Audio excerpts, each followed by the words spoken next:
Tarcísio de Freitas, ex-ministro, 47 anos, casado, pai de 2 filhos e candidato ao governo do estado de São Paulo. Ministro, muito obrigado por ter vindo à Educadora. Já conhecia Limeira, já veio outras vezes à cidade e estamos aqui por um bate-papo sobre propostas e o que o senhor tem a oferecer ao nosso estado. Boa noite.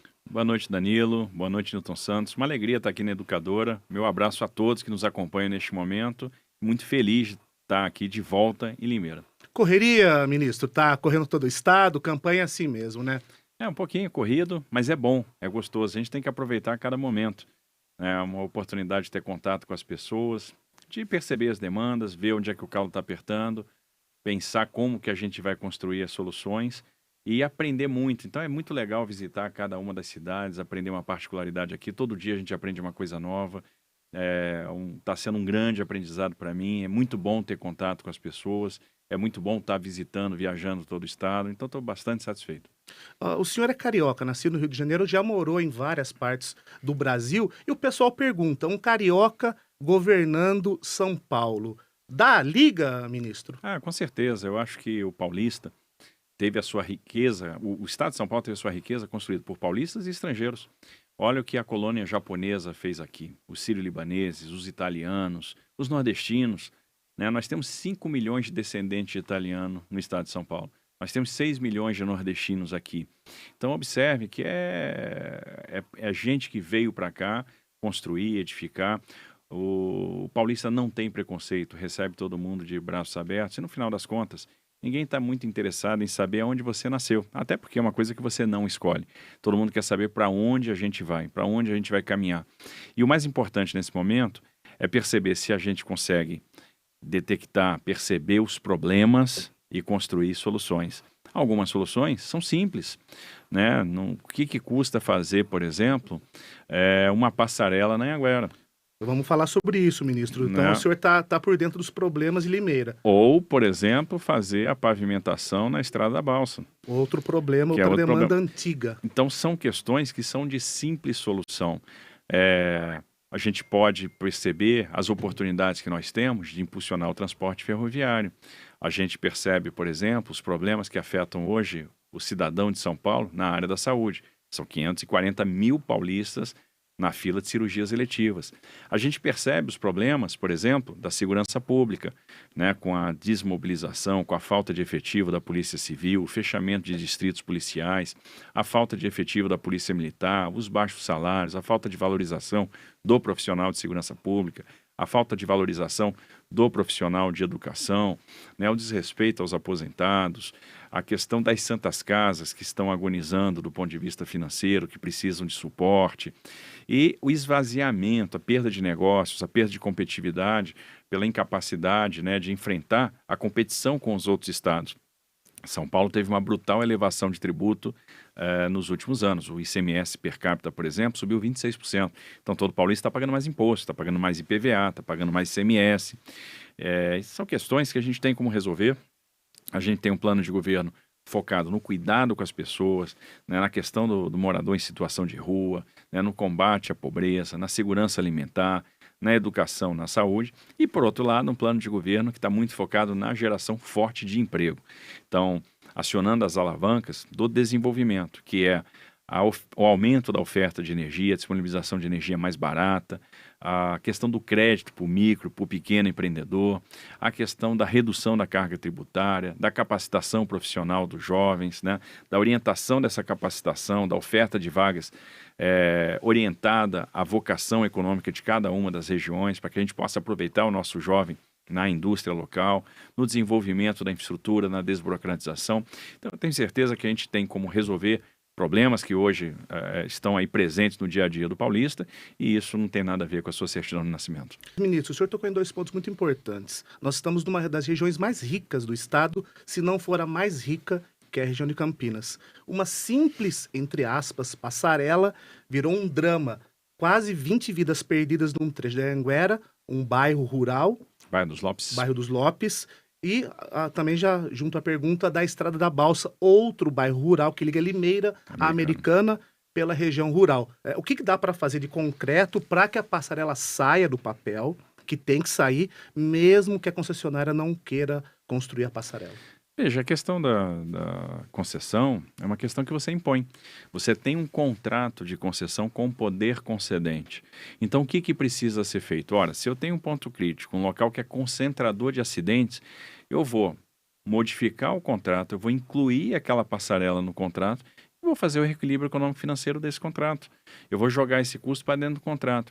Quando a gente pega quanto vai ser o valor da passarela diluído na tarifa para todos os usuários que pagam pedágio, você vai ver que isso é quase nada, é ínfimo. Agora, vai salvar muitas vidas, vai fazer diferença. Existe uma outra possibilidade de a concessionária construir a obra com aporte do governo, que aí você não mexe em tarifa, você mantém o equilíbrio do contrato. Então, solução não falta. Quanto é que custa uma passarela? Uma passarela é um equipamento barato. Nas concessões que nós fazemos no governo federal, a gente já projeta essas concessões com o que a gente chama estoque de obras. O que é isso?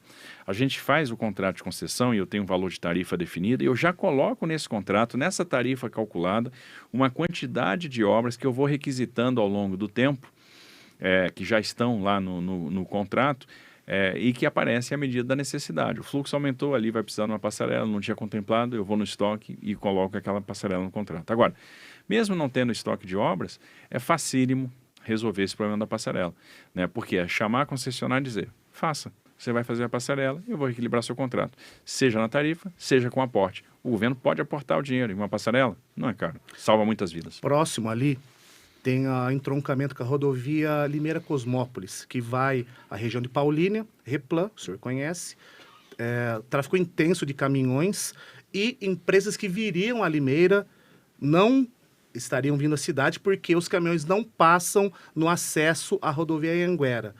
Tem no plano de governo alguma coisa aí, duplicar aquela rodovia, melhorar o acesso? Seriam mais ou menos 500 empregos, ministro, gerados por essas empresas. A gente está estudando não só esse acesso, como outros também na região de Campinas. A gente tem estudado muito. Outro dia eu tive no Campo Grande, num distrito de Campinas, verificando justamente essa questão de acesso, né? Porque é fundamental, né, para que a gente possa ter mobilidade, as empresas percebam que a logística vai ser facilitada, elas possam se instalar. Então, vários acessos, né, a Bandeirantes, a Anhanguera, estão sendo estudados para que a gente facilite a logística, para que a gente facilite regiões que têm vocação para ser interpostos logísticos, para que tenha vocação para a instalação de atividade industrial. E o nosso plano está focado na geração de emprego. Aquilo que é necessário fazer para que a gente gere emprego, nós vamos fazer. Moradia, ministro, é um problema crônico no Estado. Há muito tempo não recebemos obras do Estado para moradia popular. Existem projetos em Limeira que visam isso. No seu plano de governo, existe algo nesse sentido para facilitar a construção de moradias populares da iniciativa privada também? Existe, a gente vai buscar a parceria público-privada para a construção de habitação de interesse social. A moradia é um dos grandes problemas e não é só do Brasil, não, é do mundo hoje, né? Acho que a pandemia, de certa forma, agravou esse processo. Nós temos um déficit habitacional hoje no estado de São Paulo que supera os 2 milhões, né, de residências. Nós temos 3 naturezas de problemas nesse déficit. 1, são as pessoas que não suportam mais pagar aluguel. 2, são as pessoas que moram em área de risco. E 3, são as pessoas que já estão em situação de rua. Inclusive com uma mudança de perfil, porque hoje famílias inteiras foram para a rua. Então a gente precisa de um programa muito sério que vai ter várias componentes. Uma componente de aluguel social, isso vai estar casado com a política de assistência social, porque é necessário às vezes dar um tempo para a pessoa se reabilitar, se requalificar. A gente precisa construir um plano de desenvolvimento individual e apresentar uma porta de saída, que é o emprego.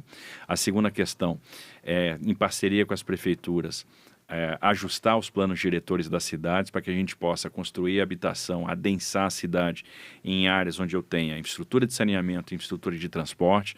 Não adianta ficar naquela lógica de construir moradia nas franjas da cidade, onde eu não tenho transporte, onde eu não tenho saneamento, onde eu não tenho estrutura, porque as pessoas não querem ir para lá, né? Então você estimula, no final das contas, o comércio, a pessoa recebe uma habitação, recebe uma escritura e imediatamente vende aquela casa e volta para a rua, porque foi morar num lugar que é inacessível, que não tem transporte, que não tem emprego.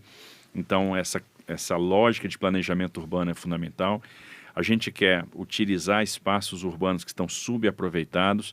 Isso é interessante porque a gente pode, numa lógica de parceria público-privada, fazer com que a gente construa habitação de interesse social, habitação de médio padrão, empreendimento comercial, e o médio padrão e o empreendimento comercial vão financiar a habitação de interesse social nessa lógica de parceria com o privado, né, com emissão de certificados. Então, tem uma gama de possibilidades. Isso vai ser uma prioridade absoluta, porque nós temos que dar teto para as pessoas. Ministro, a gente está praticamente na parte final do programa, da entrevista. Duas questões. Passa rápido, né, ministro? Passa muito rápido. Enfim, lembrando que a educadora vai abrir espaço a todos os candidatos que estiverem em Limeira, seguindo aí todas as regras eleitorais. Todos que estiverem na cidade serão convidados e terão o mesmo espaço do candidato Tarcísio de Freitas. Segurança pública. Existe um déficit imenso de policiais civis e militares em Limeira e em todo o estado. Qual o projeto do senhor? Concurso, contratação imediata, um concurso já no início do governo, caso o senhor seja eleito? Sem dúvida, eu acho que concurso é fundamental para restabelecer os efetivos. Isso vai ter, e não é um concurso, são vários.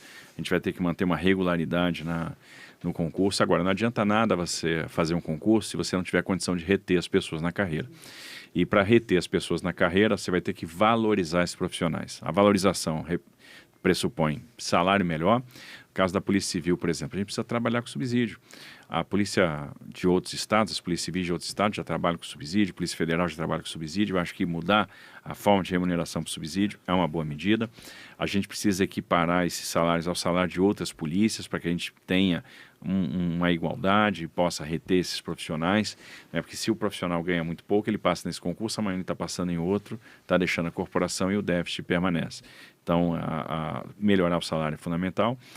Plano de carreira é fundamental para que haja mobilidade, para que haja progressão funcional, para que alguém que entra na carreira tenha a perspectiva de um dia chegar na classe especial, que ele saiba que vai chegar na classe especial por merecimento, por antiguidade, não por indicação. Então, isso é uma coisa fundamental. O mesmo vale para a Polícia Militar, que também precisa de concurso, também precisa de melhores salários, precisa de melhores intertícios. Se eu comparo os intertícios da Polícia Militar do Estado de São Paulo com outras polícias militares do Brasil, eu vou ver que os tempos de promoção de praças e os tempos de promoção de oficiais são maiores que os de outras polícias militares.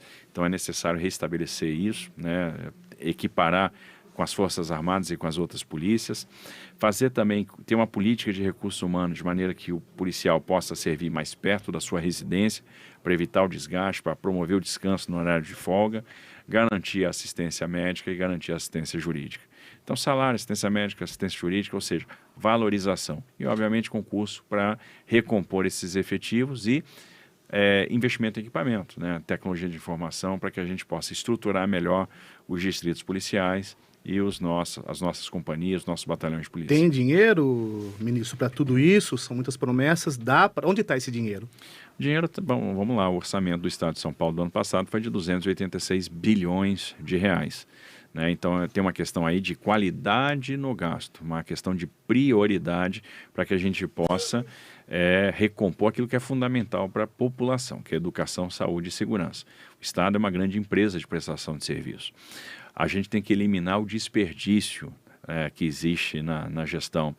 Tem um patrimônio imobiliário no Estado de São Paulo de 130 bilhões de reais, né, que ele pode ser usado na geração de caixa, na promoção de riqueza, na diminuição do custeio. Então, nós temos várias oportunidades de emprego de tecnologia de informação, diminuição do custeio. Então, eu tenho que diminuir o Estado onde ele é pesado e tenho que investir mais onde é necessário para que a gente tenha boa prestação de serviço público. Para não acontecer o que aconteceu lá atrás, se venderam estatais, etc., se desmobilizou um monte de coisa. Hoje o endividamento do Estado continua alto, você continua com problema atuarial, você teve que agora ir para cima dos aposentados, tem um serviço público que está se asfixiando, está cada vez mais sem gente, com servidores ganhando muito mal e prejudicando a prestação de serviço, né, com uma baixa qualidade.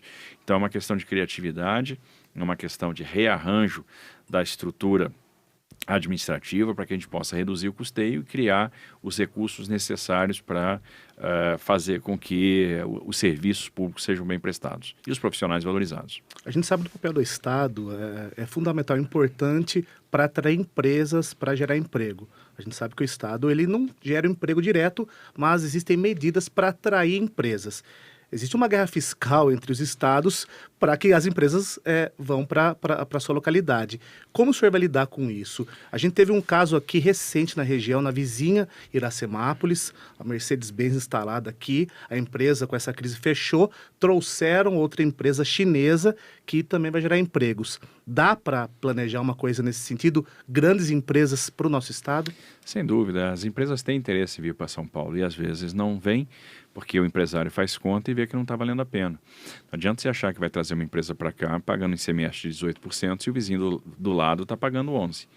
Né? Então, São Paulo tem que liderar um processo de reforma tributária, porque tem a maior bancada e porque num primeiro momento é quem mais perde com a reforma tributária. Perde receita no primeiro momento, ganha no momento seguinte pela atração de negócios. Mas enquanto a reforma tributária não vem, a gente tem que mexer algumas estruturas tributárias aqui no estado. Então, acabar com o excesso de substituições tributárias, diminuir as alíquotas de ICMS e devolver os créditos ICMS. Alguém vai me perguntar, isso é muito comum, você está falando em baixar tributo, então significa que nós vamos perder caixa, como que o Estado vai sobreviver? Como que você vai melhorar o salário da polícia se você está falando que vai diminuir tributo? É simples. A diminuição de tributo não necessariamente gera diminuição de arrecadação. O governo federal deu um grande exemplo com isso. O governo federal diminuiu o tributo de 600 itens, diminuiu agora o IPI em 35%, está arrecadando mais. Está arrecadando 30, 40 bi a mais do que vinha arrecadando. Uma parte disso é uma componente inflacionária. Quando a inflação sobe, os estados arrecadam mais, pela vinculação de tributos aos preços. Agora, por outro lado, está se gerando muito emprego, nunca se criou tanta empresa. Então, quando eu diminuo a carga tributária, eu diminuo o ônus para o empresário, se eu diminuo o ICMS, se eu restituo o crédito ICMS, esse dinheiro volta para o setor produtivo. O que o empresário faz quando está com esse dinheiro na mão? Ele reinveste. Ele vai ampliar sua planta, ele vai comprar insumo, ele vai comprar equipamento, ele vai programar investimentos, ele vai contratar pessoas, ele vai trabalhar em mais turnos, ele vai gerar divisa, vai gerar mais empregos. Ora, quanto que a indústria de calçados de Franca poderia estar gerando se ela não tivesse perdido negócios para Minas e para o Nordeste? A gente tinha a possibilidade de estar operando com 30 mil empregos a mais naquela região. Então é disso que eu estou falando. Por que a gente prorrogou o regime tributário do reporto? Que no final das contas dá alguma isenção tributária, algum alívio tributário sobre a importação de implementos para atividade portuária e ferroviária. O governo federal ia perder 300 milhões de arrecadação com isso, mas ia gerar 40 bi de investimento. Então eu troco 300 milhões de arrecadação por 40 bi de investimento? Troco. Então isso faz sentido. Isso no final das contas gera receita e não subtrai receita. É por isso que o alívio tributário, em alguma medida, é gerador de divisa, é gerador, inclusive, de arrecadação. Parece um contrassenso, mas não é. E está comprovado, o governo federal acabou de fazer isso, aliviou uma série de tributos e está arrecadando mais. Está com as contas equilibradas, está gerando, no final das contas, está permitindo a geração de mais empregos, com a instalação, com a geração, com a criação de mais empresas. Ministro, muito obrigado pela presença, bate-papo muito interessante, com propostas para Limeira, para o Estado. Considerações finais. Olha, muito obrigado pela oportunidade. É muito legal estar aqui na Educadora no dia de hoje, aproveitando essa visita aqui a Limeira. Contem comigo, a gente está aí muito focado em resolver os problemas do Estado, em fazer a diferença na vida das pessoas e a gente vai estar sempre à disposição.